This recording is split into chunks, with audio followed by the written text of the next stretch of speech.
नमस्कार। आकाशवाणी से समाचार संध्या के साथ मैं जया भारती।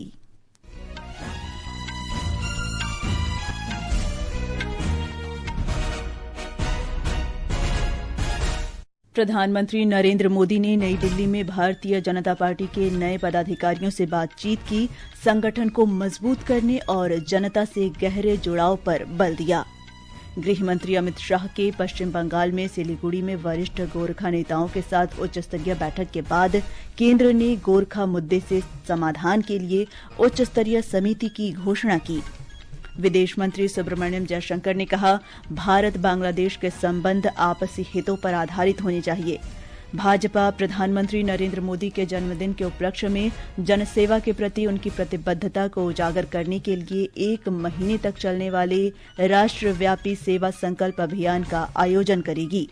ब्रिक्स युवा मंत्रियों ने शिक्षा, कौशल, उद्यमिता, नवाचार और सामाजिक विकास में युवाओं के लिए अवसरों का विस्तार करने के लिए संयुक्त वक्तव्य अपनाया। ओडिशा में बंगाल की खाड़ी के ऊपर बने दबाव से तेज वर्षा की संभावना, बाढ़ प्रभावित जिलों में स्थिति गंभीर। और BWF बैडमिंटन विश्व चैंपियनशिप में भारतीय महिला डबल्स जोड़ी त्रिसा जॉली और गायत्री गोपीचंद ने ऐतिहासिक कांस्य पदक जीता। अब समाचार विस्तार से। प्रधानमंत्री नरेंद्र मोदी ने आज शाम नई दिल्ली में भाजपा मुख्यालय में पार्टी के नवनियुक्त राष्ट्रीय पदाधिकारियों के साथ वार्ता की। पार्टी अध्यक्ष नितिन नवीन के अलावा बैठक में पार्टी के राष्ट्रीय उपाध्यक्ष और महासचिव सहित अन्य लोग भी उपस्थित थे। प्रधानमंत्री ने कहा कि संगठनात्मक बैठकें नए विचारों और दृष्टिकोण पर आधारित होती हैं। इनका उद्देश्य पार्टी को मजबूत करना और लोगों के साथ इसके जुड़ाव को बढ़ाना है। इससे पहले दिन में पार्टी अध्यक्ष नितिन नवीन ने भी पार्टी के नवनियुक्त राष्ट्रीय पदाधिकारियों के साथ बैठक की। श्री नवीन ने कहा कि भाजपा टीम प्रधानमंत्री नरेंद्र मोदी के भारत को विकसित राष्ट्र बनाने के संकल्प को साकार करने के लिए पार्टी के आधार को और व्यापक बनाने के लिए पूर्ण समर्पण और निष्ठा के साथ काम करने के लिए प्रतिबद्ध है। श्री नवीन ने कहा कि पार्टी भाजपा कार्यकर्ताओं के माध्यम से एक राष्ट्रव्यापी अभियान चलाएगी। इसमें वंदे मातरम के इतिहास, राष्ट्रीय महत्व और गौरवशाली विरासत को देश के कोने कोने तक पहुंचाया जाएगा। इसके बाद पार्टी के राष्ट्रीय महासचिव विनोद तावड़े ने बताया कि प्रधानमंत्री नरेंद्र मोदी के जन्मदिन के उपलक्ष्य में पार्टी 1 महीने तक चलने वाले राष्ट्रव्यापी सेवा संकल्प अभियान का आयोजन करेगी।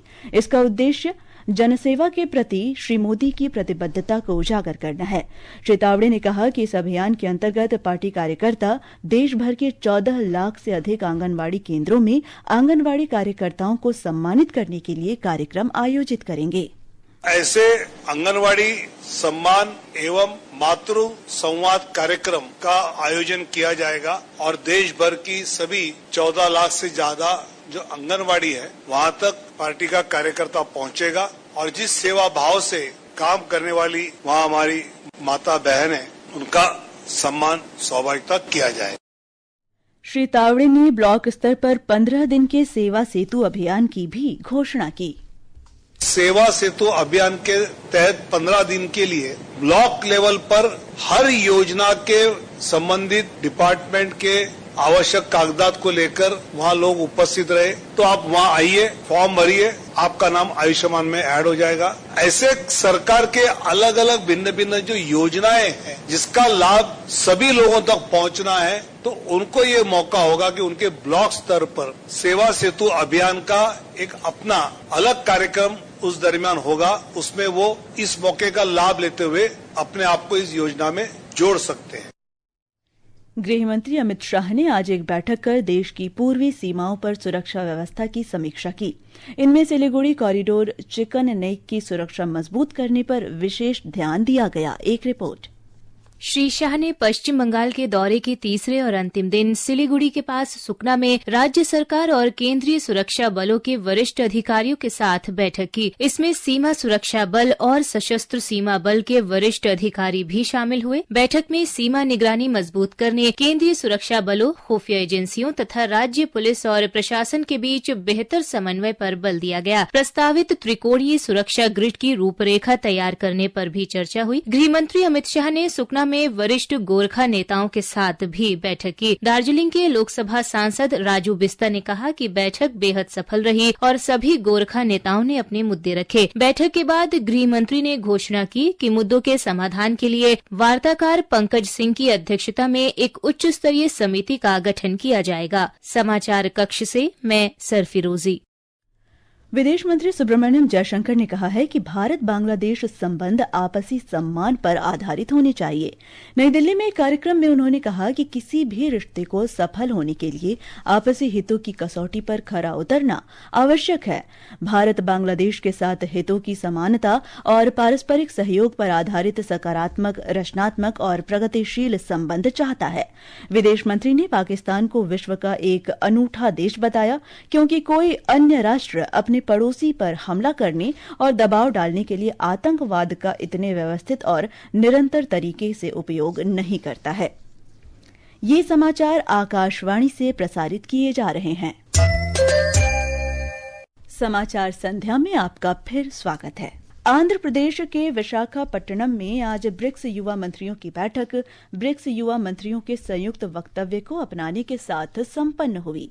बैठक में ब्रिक्स देशों के बीच युवा सहयोग में हुई प्रगति की समीक्षा की गई और शिक्षा, कौशल, उद्यमिता, नवाचार तथा सामाजिक विकास में युवाओं के लिए अवसरों का विस्तार करने के तरीकों पर चर्चा की गई। एक रिपोर्ट।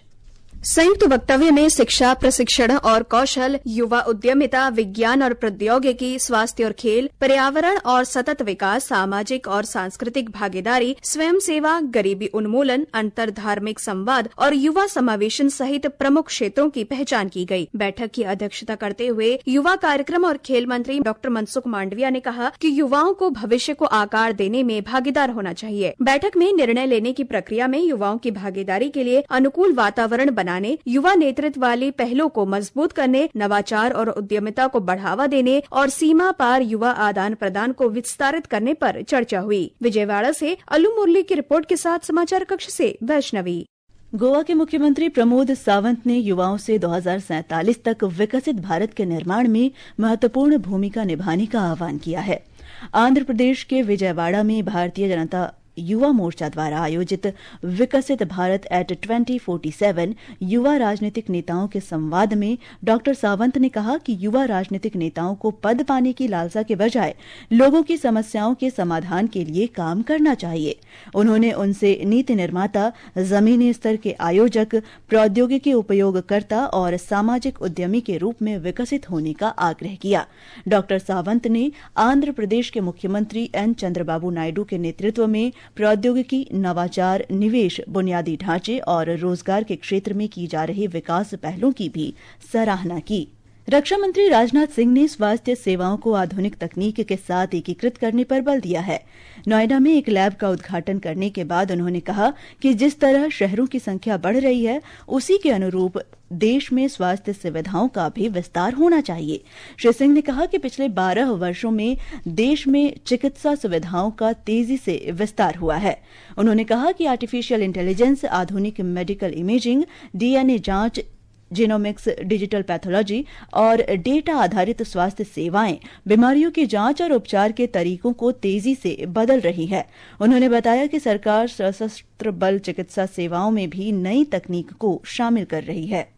जैसे जैसे हमारे शहर बढ़ रहे हैं, वैसे वैसे हमारी हेल्थ केयर इंफ्रास्ट्रक्चर को भी बढ़ाना ही होगा। हमारा लक्ष्य केवल बीमारी के सामने आने के बाद ट्रीटमेंट तक ही सीमित नहीं रहना चाहिए। फ्यूचर के हेल्थ केयर सिस्टम को prevention, early detection, risk assessment और पर्सनलाइज्ड हेल्थ केयर पर अधिक ध्यान देना होगा। सर्वोच्च न्यायालय ने समाधान समारोह पहल के अंतर्गत आयोजित 3 दिन की विशेष लोक अदालत के पहले 400 दिन से अधिक मामलों का निपटारा किया। इनमें वैवाहिक और संपत्ति विवाद, मोटर दुर्घटना दावे, भूमि अधिग्रहण और मुआवजे से संबंधित मामले, कर विवाद और सेवा तथा श्रम संबंधी मामले शामिल हैं। न्यायालय ने कहा कि यह पहल न्याय व्यवस्था में मध्यस्थता और विवाद समाधान के अन्य सहमतिपूर्ण तरीकों को बढ़ावा देने के लिए उसके निरंतर प्रयासों को दर्शाती है। मेघालय और असम सरकार के बीच आज गुवाहाटी में संयुक्त बैठक हुई। इसमें 19 अगस्त को शिलांग में असम में पंजीकृत वाहनों में तोड़फोड़ की घटना के बाद स्थिति पर चर्चा की गई। मेघालय के उप मुख्यमंत्री डॉक्टर असुनिया भालंगधार और असम सरकार में सीमा संरक्षण, असम समझौता कार्यान्वयन और विकास मंत्री अतुल बोरा ने गुवाहाटी में कोयनाधार स्टेट गेस्ट हाउस में दोनों राज्यों की सरकारों के वरिष्ठ अधिकारियों की उपस्थिति में संयुक्त बैठक की अध्यक्षता की। त्रिपुरा में नीति आयोग के सदस्य डॉक्टर जोरम अनिया ने आज गोमती जिले के अथारू भोला में गरिया अकादमी मॉडल स्कूल का दौरा किया। दौरे के दौरान स्कूल की शिक्षा व्यवस्था, बुनियादी ढांचे, चुनौतियों और भविष्य की संभावनाओं पर चर्चा हुई। डॉक्टर अनिया ने जमातिया होडा समुदाय की संस्कृति, परंपराओं और विरासत के बारे में भी जानकारी ली। महाराष्ट्र और जर्मनी के हेसे राज्य ने निवेश, उद्योग, नवाचार, रोजगार और कौशल विकास के क्षेत्र में सहयोग बढ़ाने के लिए समझौता ज्ञापन पर हस्ताक्षर किए हैं। मुंबई में आज सह्याद्री अतिथि गृह में महाराष्ट्र के मुख्यमंत्री देवेंद्र फडणवीस और हेसे के मंत्री बोरिस राइन ने समझौते पर हस्ताक्षर किए। समझौता ज्ञापन के अंतर्गत दवा, स्वास्थ्य, इंजीनियरिंग, ऑटोमोबाइल, वित्तीय सेवाएं, लॉजिस्टिक्स सेवा, डिजिटल अर्थव्यवस्था और आर्टिफिशियल इंटेलिजेंस जैसे क्षेत्रों में सहयोग बढ़ाया जाएगा। स्वास्थ्य मंत्रालय ने नीट पीजी परीक्षा के लिए चिकित्सा अधिकारियों की तैनाती के कारण CGHS वेलनेस सेंटर को 27 से 31 अगस्त तक बंद रखने का नोटिस का खंडन किया है। मंत्रालय ने कहा कि यह नोटिस झूठा है और अनाधिकृत है। सभी CGHS वेलनेस सेंटर अपने निर्धारित कार्य समय के अनुसार कार्य करेंगे। मंत्रालय ने लाभार्थियों को सलाह दी है कि वे केवल आधिकारिक CGHS चैनलों के माध्यम से जारी की गई जानकारी पर ही भरोसा करें। सरकार ने वित्त मंत्री निर्मला सीतारामन के उस फर्जी वीडियो का खंडन किया है जिसमें एक निवेश योजना का प्रचार किया जा रहा है।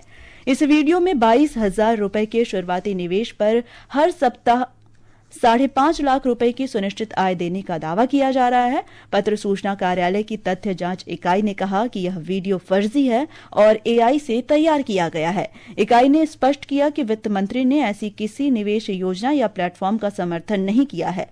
जांच इकाई ने लोगों से ऐसे जालसाजों से सावधान रहने की अपील की है जो फर्जी योजनाओं का लालच देकर लोगों को ठगने और उनका पैसा हड़पने का प्रयास कर रहे हैं। ये समाचार हमारी वेबसाइट www.newsonair.gov.in और हमारे न्यूज ऑन AIR ऐप पर भी उपलब्ध हैं।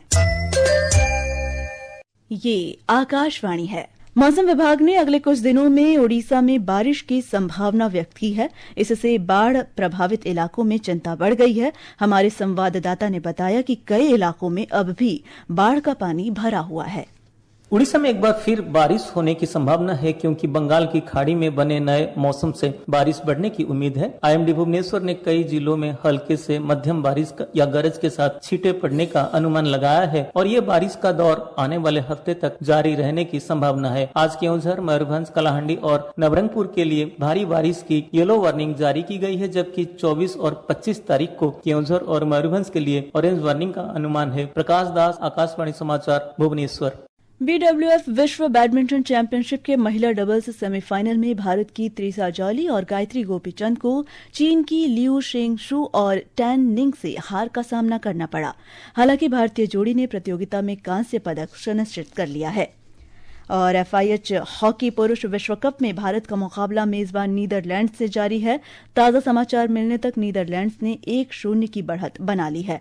पहले राउंड के 3 मैचों में भारतीय टीम ने 2 जीत और 1 हार के साथ दूसरे राउंड में जगह बनाई है। अंत में मुख्य समाचार एक बार फिर। प्रधानमंत्री नरेंद्र मोदी ने नई दिल्ली में भारतीय जनता पार्टी के नए पदाधिकारियों से बातचीत की, संगठन को मजबूत करने और जनता से गहरे जुड़ाव पर बल दिया। गृह मंत्री अमित शाह के पश्चिम बंगाल में सिलीगुड़ी में वरिष्ठ गोरखा नेताओं के साथ उच्च स्तरीय बैठक के बाद केंद्र ने गोरखा मुद्दे के समाधान के लिए उच्च स्तरीय समिति की घोषणा की। विदेश मंत्री सुब्रमण्यम जयशंकर ने कहा, भारत बांग्लादेश के संबंध आपसी हितों पर आधारित होने चाहिए। भाजपा प्रधानमंत्री नरेंद्र मोदी के जन्मदिन के उपलक्ष्य में जनसेवा के प्रति उनकी प्रतिबद्धता को उजागर करने के लिए 1 महीने तक चलने वाले राष्ट्रव्यापी सेवा संकल्प अभियान का आयोजन करेगी। और BWF बैडमिंटन विश्व चैंपियनशिप में भारतीय महिला डबल्स जोड़ी त्रिसा जॉली और गायत्री गोपीचंद ने ऐतिहासिक कांस्य पदक जीता। इसके साथ ही ये समाचार संध्या का ये अंक समाप्त हुआ। नमस्कार।